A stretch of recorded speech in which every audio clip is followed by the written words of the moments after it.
Bueno, como dijimos, seguimos entrando en la vida de Mamá Tula. Esta es nuestra primera santa argentina. Para ello les voy a hacer una pregunta a cada uno. Con Alicia venimos trabajando ya hace 2 añitos. Ya se cansó de verme, seguro. Bueno, para eso vamos a hacer unas preguntas.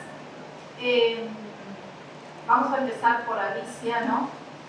Viendo que este lema, hay un bien a punto de nacer en el límite de nuestro horizonte humano, es un poco la vivencia de Mamá Tula, ¿no? Ella pasó por esta oscuridad donde siente que todo lo que ella conocía se derrumba, ¿no? Y cómo ella, a partir de eso, encuentra un bien que después ¿cuál va a ser el bien? Un bien precioso para ella, pero también seguir el legado de la historia que ella había conocido de lo que es Cristo. Teniendo en cuenta esto, ¿podés hacernos, Alicia, una semblanza sobre la vida de Mamá Tula? ¿Quién era Mamá Tula? Hola, buenas tardes. Bueno, una vez más. Bueno, nos reímos porque hace 30 años que hablo de Mamá Tula. Exactamente 30 años. Y cada vez me emociona. No sé si se nota ya que estoy emocionada. Una vez una persona me hizo la pregunta clave: ¿qué influencia tuvo en tu vida Mamá Tula? Enorme, por eso sigo hablando de ella, tratando de transmitir de que todo el mundo pueda vivir lo mismo que he vivido yo. O sea, me ayudó a transformar, a pasar de una vida muy intelectual, donde predominaba lo intelectual, a otra cosa más profunda, a cruzar ese límite, ¿no?, de que están hablando hoy. Yo por lo general comienzo con una frase que me impactó cuando la leí. Dice: Mamá Tula, en el año 88, o sea, un año antes de esa inmensa revolución que nos hace cambiar de era, ¿no? ¿Se acuerdan? 1789, una revolución en Europa, la Revolución Francesa, que cambia todo. Europa queda destruida. Destruida. Ella, Mamá Tula, llama a su prima, que le hacía de amanuense como de secretaria, y le dicta una carta para el padre Gaspar Juárez, un ex jesuita, santiagueño igual que ella, que está instalado en Roma. Y escuchen lo que le dicta, ¿no? Le dice: mi esperanza está firme. Esa es la clave de su vida. Mi esperanza está firme. Y aún en la misma hora que se ejecutó la expulsión de la compañía, tuve como segura confianza de que volverían. La compañía ya había sido expulsada de toda Europa, de África, de Filipinas, disuelta por el Papa. Mis años son los que me acobardan de que no los veré a los jesuitas. Pero en cuanto a su vuelta, eso no me es posible dudarlo. Eso es esperanza.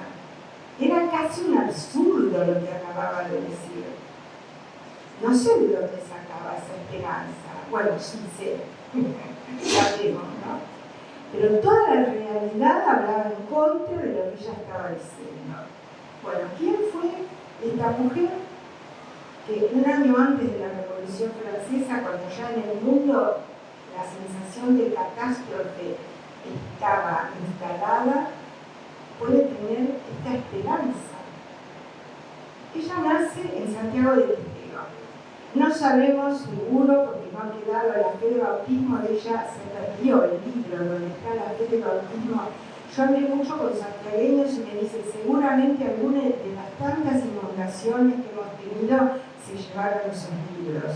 Ahora acaban de encontrar 100 libros de la biblioteca de los jesuitas, pero no nada relacionado con Mamá Tula. Entonces, nace en Santiago del Estero, no sabemos seguro si fue en la ciudad de Santiago o en Villa Celíptica. Tampoco sabemos quiénes fueron sus padres. 3 veces se lo preguntan por carta. Las cartas están donde se lo preguntan, pero ella nunca responde. Es algo que por motivos que ignoramos no quiere decir. Pero sí sabemos que perteneció a la familia de Paz y Figueroa, porque en las cartas que ella escribe nombra primos, sobrinos, y pone los Paz, los Araos. Entonces sabemos que perteneció, por eso hay muchos que dicen que son herederos de Mamantula porque pertenecen a esa familia. El primer dato que tenemos, no hay nada sobre su niñez, sobre su infancia, todo eso se lo preguntan, porque se ve venir que ella va a ser santa, declarada santa, ya los contemporáneos lo ven venir. Y preguntan, pero no hay respuesta. No sabemos, no tenemos datos de su niñez y de su adolescencia. Pero sí sabemos que a los 15 años decidió ser beata de la Compañía de Jesús. La palabra de beata tiene muchos significados. Uno de ellos es este. Beata era una laica consagrada. Después fue beata de la Iglesia Católica, pero ese es otro significado de la palabra. Ahora, a los 15 años, entra al beaterio que tenían los jesuitas en Santiago del Estero. Bueno, ¿qué era un beaterio? Era un lugar donde vivían estas mujeres que se consagraban a Dios y tenían distintas actividades. Algunas enseñaban a leer y escribir, otras cuidaban enfermos, recogían huérfanos. En el caso de Mamantula, ella entra a un beaterio donde las beatas se dedican a las tareas domésticas. Ella entró para limpiar y cocinar en la casa de ejercicios que tenían los jesuitas en Santiago del Estero. Es decir,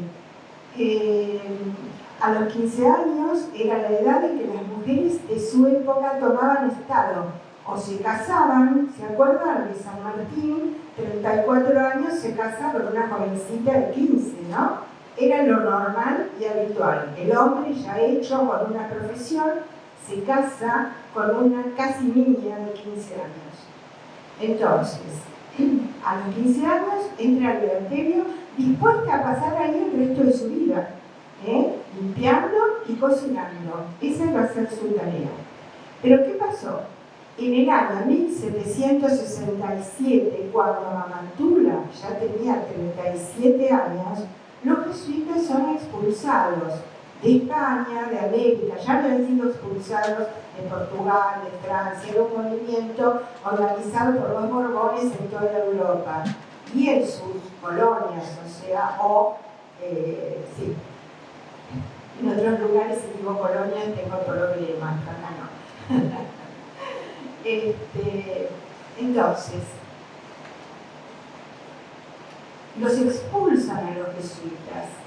Ella tiene ahí 37 años. Ahora, 37 años, es una mujer joven que está aprendiendo a lo mejor su vida familiar, pero en aquel momento era la edad de las abuelas.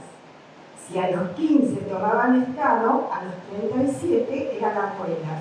Es decir, era la edad en que se retiraban a hacer una vida tranquila, o algunas, las que estaban bien de salud, cuidaban a algún nieto. Mamantula tenía una opción, ponerse a llorar en los rincones, porque se había quedado sin nada, ni los jesuitas, o sea, sus padres, de quien ella había recibido toda una formación, un estilo de vida. El beaterio se cerró. La estancia de donde venía todo el dinero y el trigo para alimentar a los ejercitantes se vendió. La estancia de Calamuchita en Córdoba. Es decir, su mundo, el mundo de ella, que era el mundo jesuítico, se derrumbó. Ante un mundo derrumbado, ella apeló a la esperanza. Bueno, esa era otra de las preguntas, ¿no? ¿Por qué considerás que Mamantula fue una mujer de esperanza? todo lo que hace la marca como un ejemplo de esperanza. Yo hace un tiempo leí un libro de Byung-Chul Han, supongo que algunos ya lo deben conocer. Es un surcoreano que vive en Europa, estudió en Berlín. Es el filósofo que está de moda. Lo lee todo el mundo, lo están dando en las universidades, en quinto año en los colegios, porque está planteando la realidad actual. Y escribió un libro sobre la esperanza. Yo leí ese libro, no les miento, 4 veces. Cada vez que lo leo digo, esto es Mamantula, cumple con todo lo que un filósofo actual describe por esperanza. El libro se llama El espíritu de la esperanza, contra la sociedad del miedo. Está escrito para nosotros, no para que hablemos de Mamantula. Pero justamente la genialidad de Mamantula es que es una mujer tan avanzada que nos permite hablar de ella cuando hablamos del mundo actual. Entonces, ¿por qué es una mujer de esperanza? Porque lleva la llama de la esperanza a todos los demás.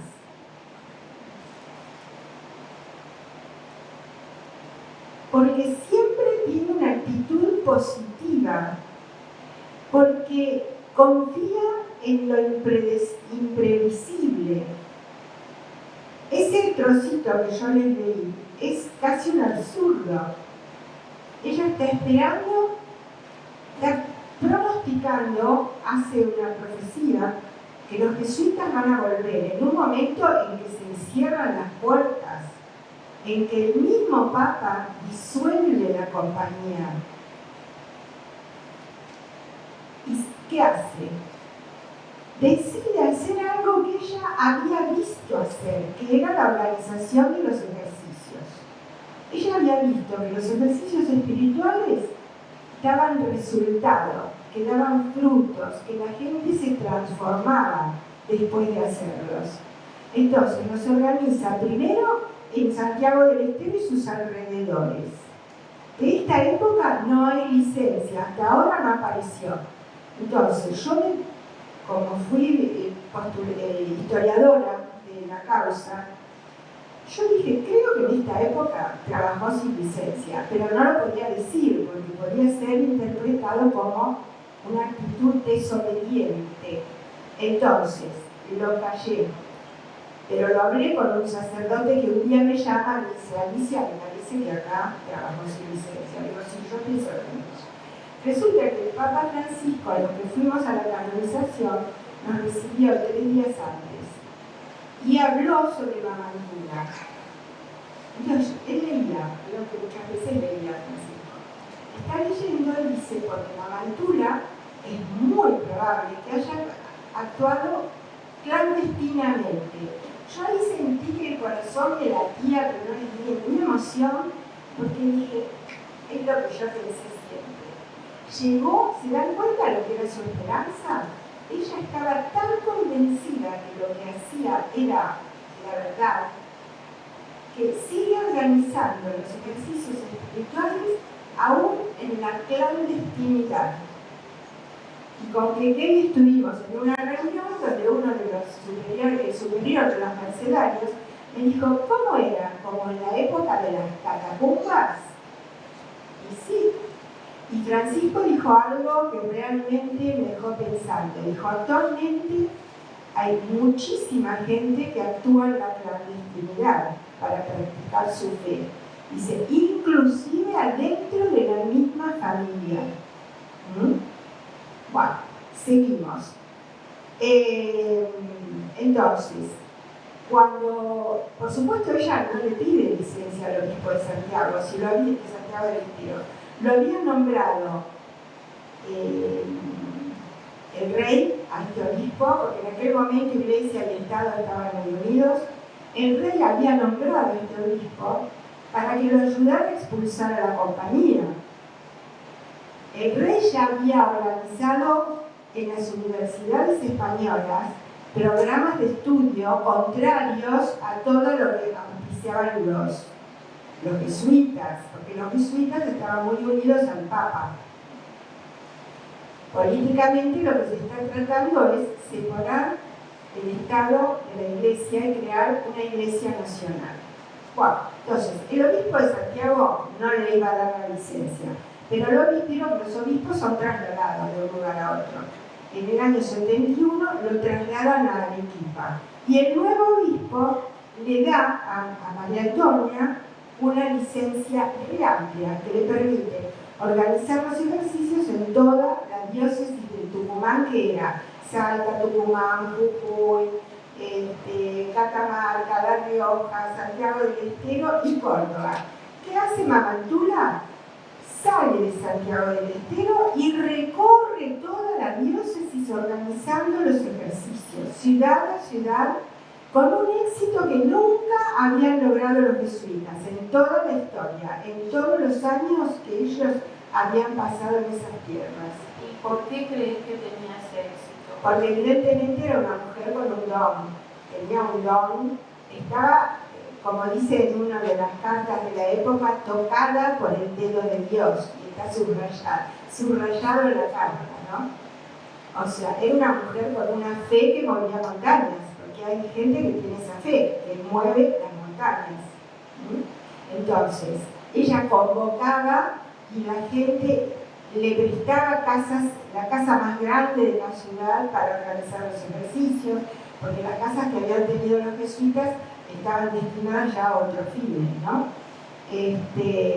Entonces, un éxito tremendo. Y muy especialmente cuando llega a Córdoba, porque Córdoba había sido la base más importante jesuítica, porque estaba la universidad, fundada por los jesuitas en el año 1613, creo que fue. 2 monasterios de monjas de clausura.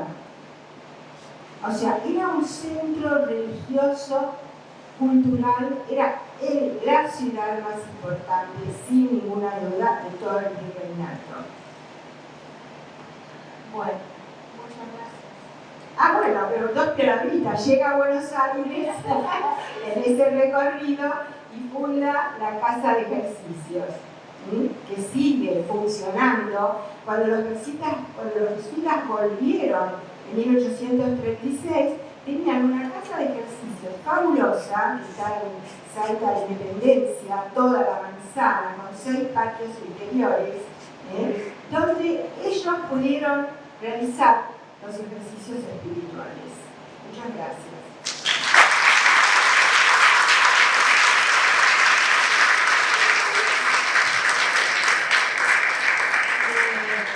Bueno, vamos a preguntarle al hermano Ezequiel, que es director de Claretiana. Para ustedes, como editorial, ¿fue una apuesta de la editorial misma o un acto de esperanza? ¿Y qué discernimiento hubo detrás de esta decisión de publicar un libro sobre Mamantula? Bueno, buen día a todos. Gracias por la invitación y felicitaciones por este evento tan lindo que están organizando. Ahí recién Andrea hacía referencia a este libro, Mamantula, una santa argentina para el mundo, de Alicia. Y bueno, yo conocí a Alicia en octubre del 2023 en una reunión de la Conferencia Nacional de Religiosos. Ella vino hablando de Mamantula a un grupo de 20, 25 religiosos de diferentes congregaciones, y mientras hablaba todos nos empezamos a mirar, porque decíamos, ¿cómo puede ser que no conocíamos esta historia? Porque así como la escucharon ahora, era una sorpresa para nosotros, ¿no? Una mujer de la segunda mitad del siglo XVIII, del interior, adulta, que no era casada, que no era monja, que se puso la mochila de una espiritualidad que estaba mal vista, que estaba eliminada básicamente, o sea, con toda la de perder, cómo logró lo que logró. La verdad que era para nosotros una sorpresa, y sobre todo con esto que hace Alicia cuando habla de Mamantula, sentimos que era mucho más que una mujer del siglo XVIII, ¿no? Era una mujer que nos desafiaba muchísimo a las personas de hoy, ¿no? A ver dónde encendía esa esperanza que tengo. Y de ahí, bueno, obviamente quedó el contacto y quedó la idea de publicar un libro queríamos trabajar con Alicia porque también era una etapa de muchas publicaciones sobre Nueva Antula, pero también nosotros de la Editorial Claretiana, de nuestra misión de anuncio del Evangelio, queríamos un material que no fuera demasiado extenso, pero que tuviese una calidad y una curiosidad histórica que le hiciera justicia a esta figura, ¿no? Para expresarla en toda su dimensión de fortaleza, ¿no? Porque los santos, a veces en la iglesia hemos cometido el error de licuar demasiado a veces la vida de los santos y dejarlos en una estampita o en una imagen a quien rezar, y que está muy bien. Pero cuando uno profundiza en el compromiso social y político que tuvieron en su época, ahí es donde uno se siente también muy desafiado, ¿no? en el día de hoy. Y una cosita de la editorial, con todos los desafíos para una editorial católica en Argentina, dedicada al mundo del libro, que son muchos, y bueno, nos metimos de lleno en esto. Y una cosita sobre la esperanza, ¿no? Que hablaban, yo, escuchándote ahora, Alicia, me imaginaba, ¿no? Mamá Antula en esta vida de trabajar los ejercicios y de profunda introspección. Digo, qué importante es esa introspección para leer la vida desde ahí adentro, ¿no? Desde donde dialogamos con Dios, desde donde escuchamos al Espíritu, ¿no? Porque esa introspección es la que permite que cualquier cosa que suceda afuera, por más caótica, por más dura, por más derrumbe que haya, te da la osadía de construir sobre escombros, ¿no? Como que no es nada fácil, ¿no? Y esos ejercicios y esa vida de introspección, yo creo que fue algo fundamental a la hora de decir, acá no se frena nada. Sí, pero lo dice el Papa. No. Sí, pero se fueron 400 jesuitas. No. Sí, pero nadie quiere ser espiritualidad de lo que hablan. Pero no. ¿De dónde nace eso? Y ahí pensaba en esta certeza, ¿no? interior. Trabajando los ejercicios, vieron que en los textos evangélicos, en los sinópticos, habla del reino de Dios. El reino de Dios, el reino de Dios, el reino de Dios. El Evangelio de Juan no habla del reino de Dios. Como que no le gusta tanto esa figura, se puede confundir un reino con reyes, con un lugar geográfico. Y el Evangelio de Juan usa otra imagen, que es la vid y los sarmientos. Entonces, todas somos ramas. Juan 15, todos somos ramas conectadas a esa vid que nos da la vida. Y yo creo que la esperanza que se encendía en Nueva Antula tiene que ver con esa conexión con Jesús y esa vida interior. Y en esta conexión que hace con Byung Chul Han, cuando él ve esta sociedad de cansancio, en la que nos autoexplotamos, terminamos quemados, digo, el poder usa esa falta de conexión interior, ¿no? Esa, con 1000 recursos como tiene hoy, para que estemos en 1000 cosas y en ninguna, ¿no? Entonces, lo que es importante de Nueva Antula, esta introspección que yo creo que fue en la que se fue educando y fue aprendiendo en esta escuela con los jesuitas y que le permitió ver, a pesar de que los signos del tiempo eran totalmente contrarios al querer interior, a no frenar, ¿no? Sí, un poquito con el tema de la certeza, le pregunto a los dos. En un mundo tan cambiante, donde lo instintivo predomina, la sociedad líquida, como la llama Bauman, ella es una mujer de certezas. ¿Podrías explicarnos cuáles eran, en qué se basaban y qué aportan al mundo de hoy?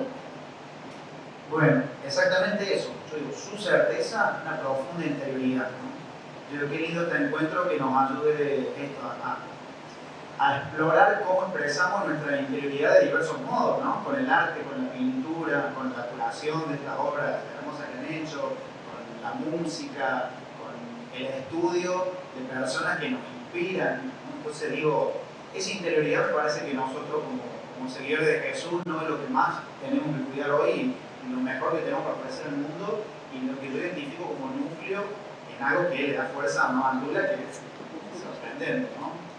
¿Hubiera sido posible sin la fe desafiar todas esas premisas como mujer laica y beata de una orden prohibida? Bueno, en esto de que Mamá Antula tenía toda la de perder y un poquito más, ¿no? Digo, esa fe hace falta. Pero una cosa que es lindo pensar, que yo lo escuché a Alicia cuando estuve en Gregoriana, estuve con esa charla muy linda, estaba Martín, el estudiador, él decía, algo que es importante pensar, para que Mamá Antula exista y se expanda su estilo de llevar adelante los ejercicios, hizo falta algo, una ausencia, la de 400 hombres jesuitas que no den ejercicios. Y eso me parece interesante pensarlo hoy, porque uno puede decir, falta de vocaciones, qué pasa en la iglesia, falta de jóvenes, pero bueno, son ausencias que quizá el Espíritu utiliza para dinamizar y generar otra cosa. O sea, Mamá Tula no sería la primera santa argentina si un grupo grande de hombres no hubiesen dejado de hacer ejercicios y hubiesen dejado un espacio para que una mujer tome la batuta, ¿no? Eso también hay que pensarlo, porque ¿qué espacio ocupamos hoy? ¿Cuidando qué? ¿Para qué? ¿Y qué tan conectados estamos, quizá en nuestra práctica religiosa, donde ponemos mucha fuerza y mucho tiempo? ¿Qué sostiene? ¿Qué tan conectadas están con las intuiciones que el Espíritu tiene para hoy? ¿O no? ¿No? Son preguntas que vale la pena hacer y esta ausencia, entender de este modo, esta ausencia permite que nazca una santa que nos ilumine de este modo. ¿De dónde nos tendremos que correr? Si nos tendremos que correr a algún lado, ¿no?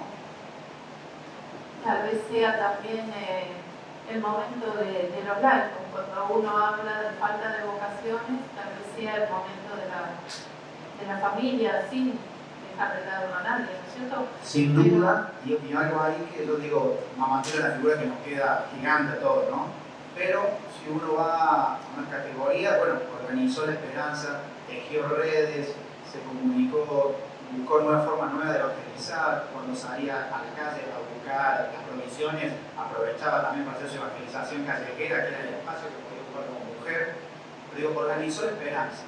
Entonces yo digo, he querido pensar que cada vez que uno habla un merendero, visita un preso, acompaña a un anciano enfermo, está animado por ese mismo espíritu, ¿no? Y esa es nuestra tarea, me parece, que nos anime ese mismo espíritu de Mamá Tula en nuestro cotidiano, haciendo bien y con todo el amor y con fuerza, aunque todo parezca lo contrario, lo poquito que nos toca hacer.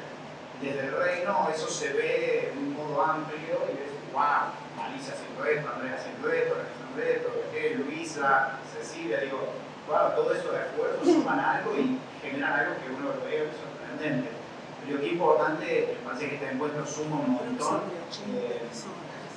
animar a organizar la esperanza de lo pequeño, de lo cotidiano, ¿no?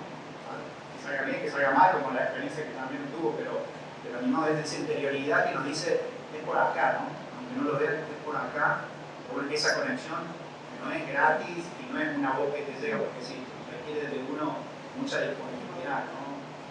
Sí, y cómo transformar por una figura así que parece o es antigua como Mamá Tula en una provocación esperanzadora para una nueva generación, para los jóvenes.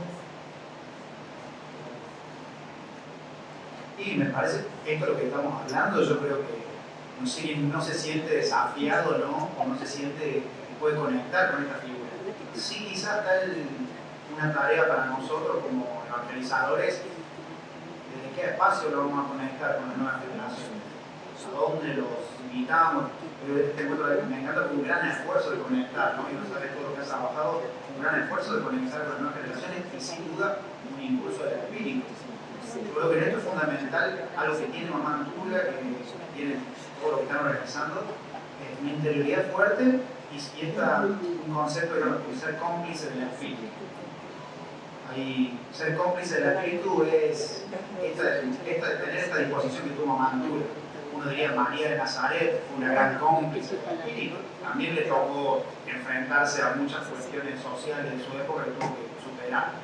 Pero el espíritu busca cómplices, a veces lo encuentra dentro de la iglesia, a veces no, a veces lo encuentra un poquito más lejos o más lejos, pero el espíritu busca cómplices, ¿no? Queriendo nosotros animarnos en ese tiempo a ser cómplices y que la barrera que nos detenga la ponga el espíritu, ¿no? Y no la ponga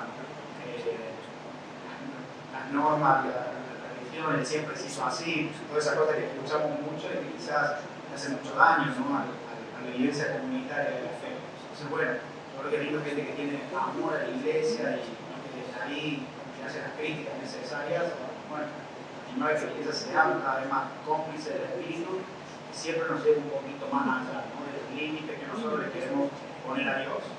Sí, con respecto a la iglesia, Mamantula era una mujer en salida, ¿no?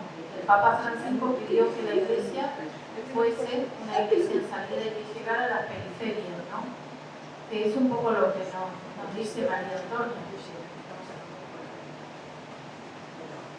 Ella trabajó siempre en las periferias, ¿no? En las periferias geográficas, en cuanto a lo que pensaba, en cuanto a lo que hacía. Imagínense que era una mujer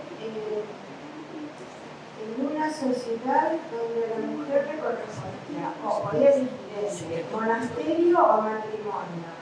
Es decir, siempre una vida digitada por un hombre, obispo o marido. Y ella, justamente por su condición de laica, es una mujer que anda sola por la vida. Eso es ya un ejemplo para la mujer actual, donde ya no buscamos tener obispo o marido, por lo menos un marido con madurez. El marido sí, pero con madurez. Entonces, es una mujer que es ejemplo para la mujer actual, ¿no? Yo creo que a lo mejor también pudo, y me lo han dicho en congresos de historia de las mujeres, a lo mejor pudo hacer lo que hizo, que es excepcional, por donde lo miremos, porque justamente estaba en los márgenes del imperio. Si hubiera estado en Lima o en Madrid, a lo mejor no hubiera tenido la posibilidad de hacer lo que hizo. Me llegaron a decir, y a lo mejor lo hizo porque era mujer, como diciendo, ¿quién iba a sospechar en aquel momento que estaba haciendo algo importante? Sin embargo, ella sabe leer los signos de los tiempos y crea. La esperanza también nos lleva a crear algo todavía inexistente, no solamente a esperar que ocurra, sino a crear. Ella crea un rol protagónico para la mujer en Hispanoamérica cuando este no existía. Ninguna mujer había hecho lo que hizo ella, organizar los ejercicios espirituales y andar de ciudad en ciudad, reabriendo casas, buscando qué sacerdote o fraile le daba las cargas. Crea algo nuevo. Todo es modelo para nosotros. En esta sociedad catastrófica de la que nos ha tocado vivir, también ella es un modelo en cuanto al sentido de crear algo nuevo, algo que todavía no existe. Y eso es lo fantástico. Ahí es donde tenemos que apelar al futuro, a la fe y a la esperanza. Leyendo un poco el libro que mencionaba, decía que la esperanza es movimiento.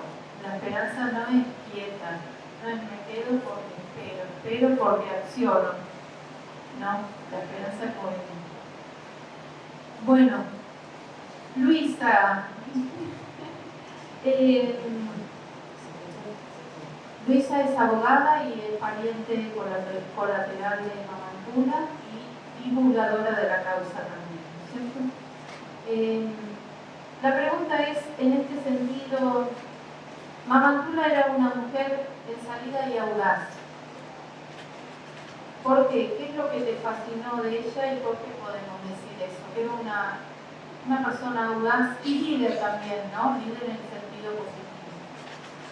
Lo que a mí me fascina de María Antonia es pensar la angustia que ella habrá sentido cuando ese 12 de julio de 1767 expulsan a los jesuitas, a los que era su proyecto de vida, a la que se había entregado por completo de un día para otro.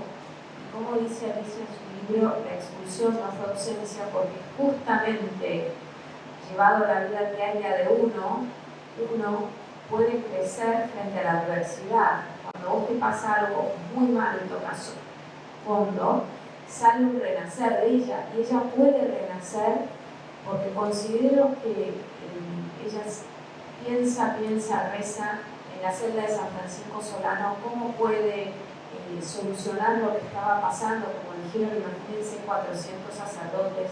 Ella en sus cartas dice que es como que se quedan sin pastura, sin que comer espiritualmente, en vez de quedarse llorando y criticando a nuestra patria, a nuestro país, esto que nos tocó, ella hace algo que es inaudito. Yo me imagino cuando recibió la misión de salir, habrá dicho, ¿cómo hago esta misión que Dios me encomendó? ¿No? Y pienso que cuando uno, a través de los ejercicios, les recomiendo que los hagan, que la Santa Casa sigue abierta y los pueden hacer los primeros sábados del mes, cuando uno le pide al Señor poder dar la misión para la que fue creado y reza, el resultado es infinito.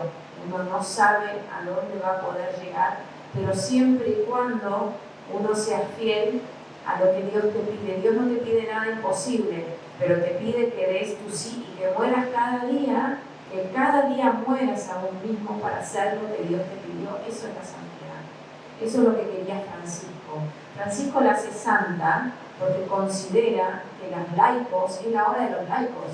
Él se da cuenta caminando por Buenos Aires cómo iban avanzando otras religiones, otras formas de vivir, se da cuenta de la esclavitud en la que vivíamos, en el tráfico de niños, en el tráfico de órganos, en la prostitución.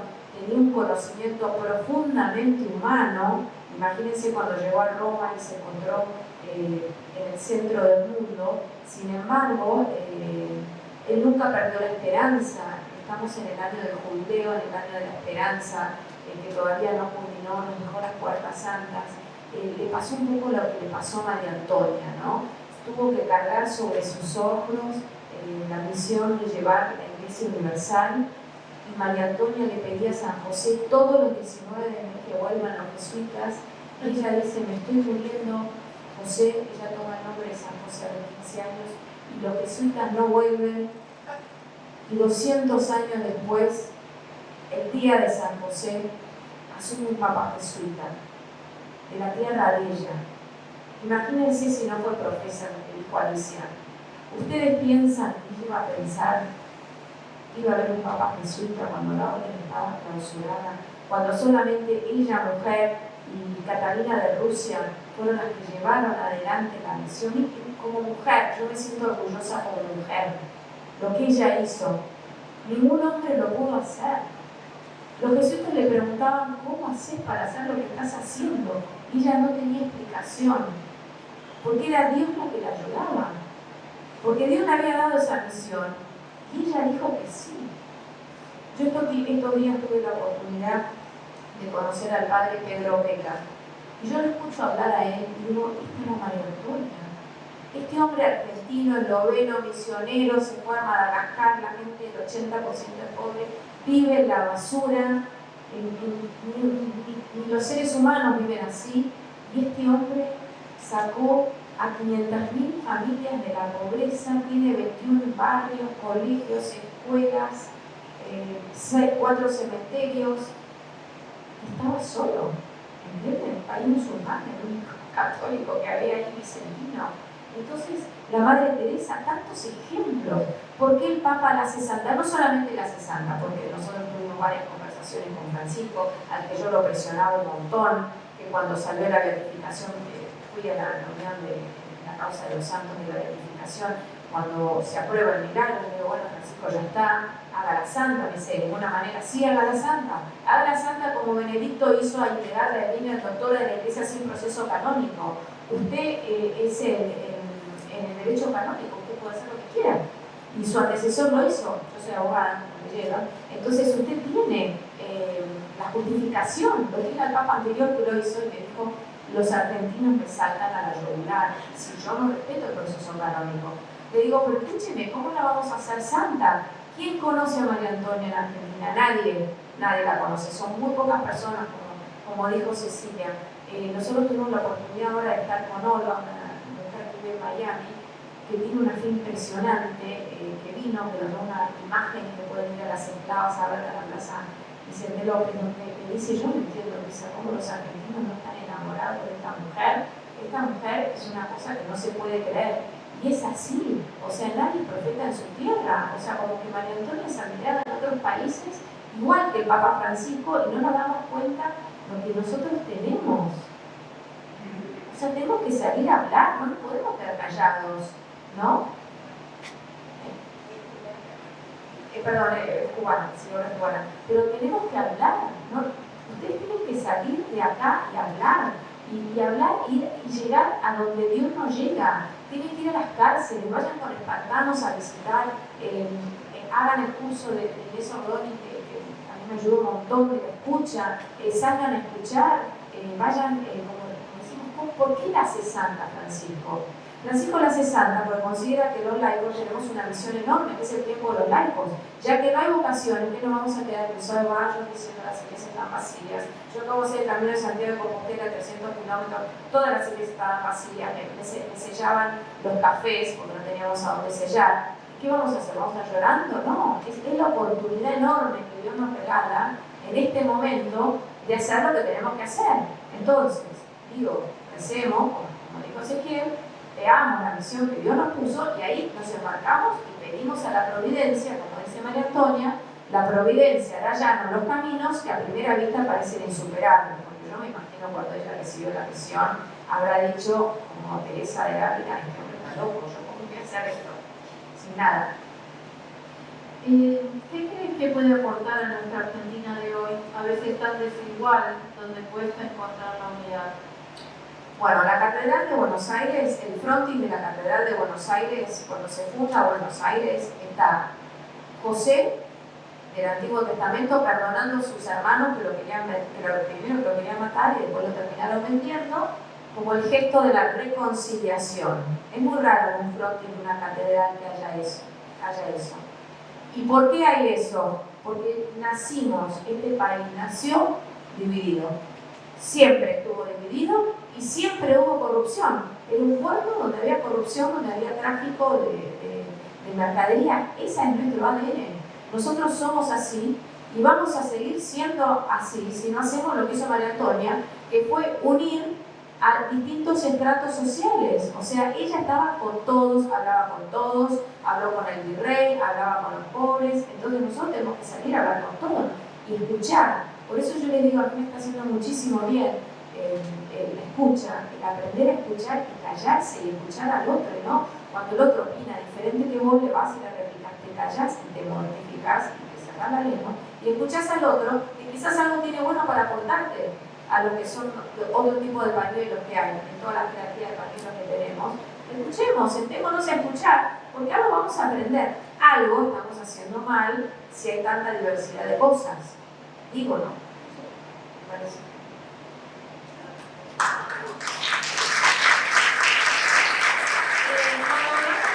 Escuché en una charla en ACDE que hablaban de María Antonia como líder, ¿no? Líder en el sentido que podía crear equipos, podía escuchar, podía crear una tarea, ¿no? Una creadora de espacios. ¿Puede ser? A ver si nos puedes aclarar. Viendo a Alicia, imagínense que recibe esta misión de hacer los ejercicios y no tenía una orden religiosa atrás, no tenía sacerdotes jesuitas que le hicieran. Yo digo, hoy en día, vos le vas a ir a preguntar a un franciscano, ¿qué me da los retiros de San Ignacio o a un dominico? No sé, como que pensó cosas inauditas. Porque habrá dicho, bueno, muy bien, yo voy a hacer los ejercicios, pero ¿cómo hacemos? Bueno, ella habrá dicho, bueno, yo como lo hice, ayudé en tantas tandas, le explicaré a los otros cómo hacer lo que San Ignacio lograba hacer. Aparte, imagínense cuando le fue a pedir la licencia al obispo, el obispo le habrá dicho, pero escúchame, el rey de España, nosotros pertenecemos al reinado de España y al Papa, y clausuró la orden. Yo no sé, pero la verdad, quizás le dijo, bueno, los ejercicios ignacianos, si bien los escribió San Ignacio, son un bien espiritual de la iglesia que le hacen bien a muchas almas, sigamos para adelante, lo borramos a San Ignacio, no hablamos de San Ignacio, pero hacemos la táctica de San Ignacio. Y así fue, con argumentos, haciendo algo que era imposible hacer. ¿Y en qué casa, en qué iglesia, cómo los iba a organizar? Y bueno, se refugió en su propia familia, que eran los Paz y Figueroa, que tenían casas por todo el norte, iba a sus familiares, le pedía ayuda y le pedía a Dios que la providencia obre para alimentar a todas estas personas. O sea, la Santa Casa que ella funda, 500 personas durante 10 días había que alimentar durante 20 años. Y habrá hecho algo bueno porque el brochero que no la conoció, pero conoció sus frutos, quiso hacer lo mismo. Y estos dos son nuestros primeros santos, así que algo bueno habrán tenido los ejercicios, ¿no? Porque Brochero decía, donde hay santidad y prosperidad, y fíjense lo que Brochero hizo en Córdoba, ¿no? Sí, de hecho les recomiendo los ejercicios en la Santa Casa, que son una vez por mes, el primer sábado. Son gratuitos. Realmente es un espacio de silencio, de reflexión, de oración. Pero volvemos a lo mismo, tenemos que sentarnos a rezar, a pedir a Jesús, a ver cuál es mi misión y reproducir los talentos. No vaya a ser que el día que nos toque estar arriba te diga, te di estos talentos, que hiciste, los enterraste, te dio miedo, no tenías esperanza. Bueno, María Antonia tampoco, ¿viste? El Papa Francisco también, o sea, o otro santo, ¿no? Fueron gente que se la jugó, o sea, cuando la jugamos, seguimos en nuestra vida cómoda, en nuestra quintita, y que se ocupe el cura, que se ocupe otro. Pero después, cuando nosotros tengamos hijos, que quieran que se casen, que se bauticen, todo, y no haya curas, bueno, ¿nosotros qué hacemos con los curas? Vamos, los ayudamos, los invitamos a nuestras casas, porque la vida de los curas es con mucha soledad, ¿no? ¿Los acompañamos o los usamos para cuando nos viene bien y después que se arreglen solos? Bueno, como si alguien quiere decir algo más, si no, terminamos. Por ahí como cierre, leer dos palabritas del libro de Alicia.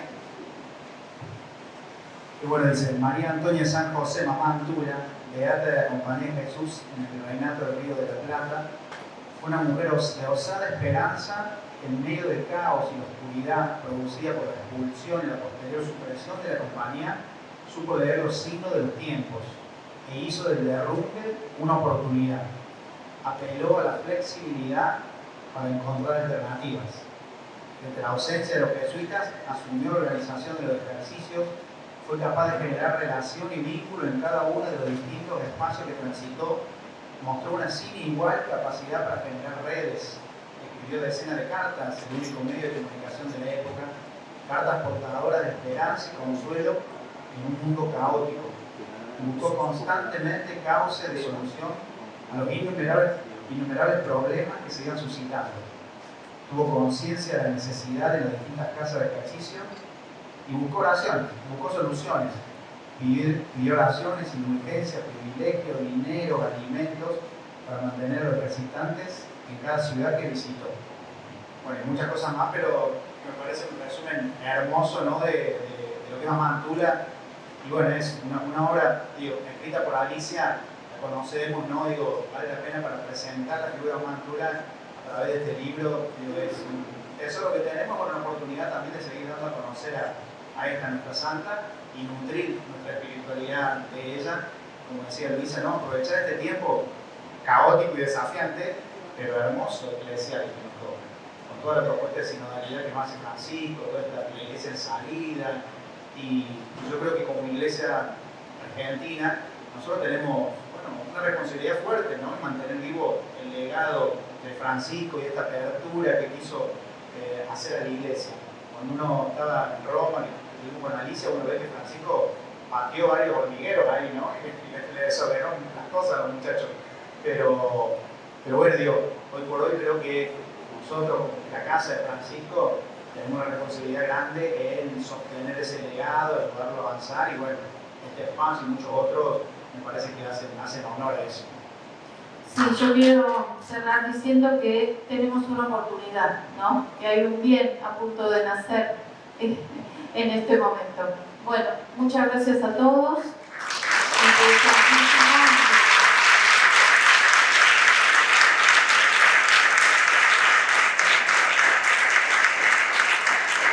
Yo quería rendir un homenaje al Papa Francisco y decir que cada uno piense, cuando salga de acá, por qué Francisco le abre el Vaticano a ella sola y le hace la ceremonia de canonización a ella sola.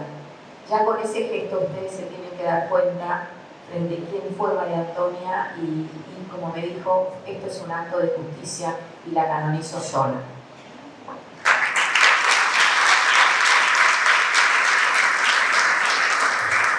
Bueno, gracias a todos por la presencia. Voy a dar un aviso.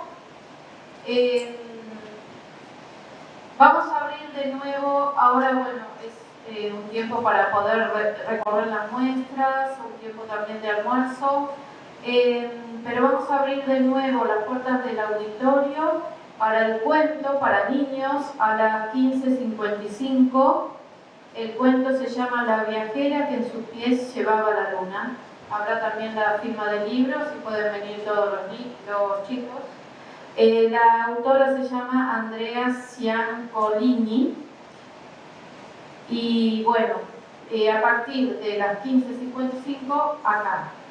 Después, por otra parte, a las 19:20 habrá un conversatorio sobre justicia social, utopía o camino posible para la Argentina, con el arzobispo de La Plata, Monseñor Gustavo Carrara, el doctor en filosofía Carlos Hebel y Fernando Gonzi, presidente de ACDI y Tacural Alimentos. Y para los que no tuvieron misa, a las 2 va a haber en la capilla una misa, que creo que va a oficiar el padre Leo. Sí. Aquí tenemos también a Damián, que nos trajo, si querés subir, nos trajo la reliquia de Mamantula.